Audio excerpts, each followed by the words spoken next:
Hello mga Mars! Naboang na. And for today's menu ay magluluto nga ako ng kalderetang manok. Tara, lutuin na natin yan. Prito na nga ako ng patatas. Pinirito ko nga siya hanggang maging gantong itsura niya at hinango ko na nga siya. Sinunod ko na nga nilagay ang carrots. Pinirito ko rin siya hanggang maging ganyan din ang itsura niya at hinango ko na nga. Binawasan ko nga ang mantika sa aking kawali at ginisa ko na ang sibuyas.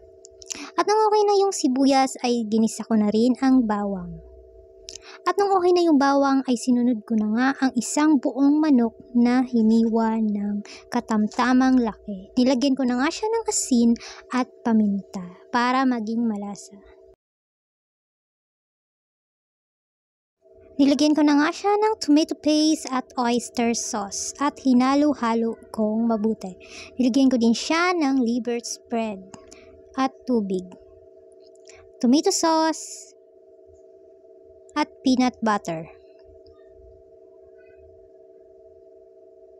At hinalo ko nga siyang mabuti para mag-combine yung ating mga ingredients. Tinakpan ko nga siya at pinakuluan hanggang maluto yung manok. At nung luto na yung manok, medyo malapot na nga ang ating sabaw, ay nilagyan ko siya ng siling labuyo para magkaroon ng konting anghang at ang red bell pepper at green bell pepper at ginagad na keso.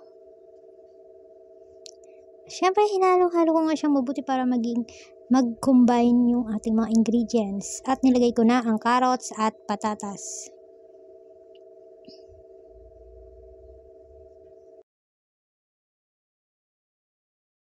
At pinakuluan ko na nga lang siya ng bahagya at ayan, luto na siya. Ready na ang ating kalderetang manok. Ayan, thank you for watching mga Mars!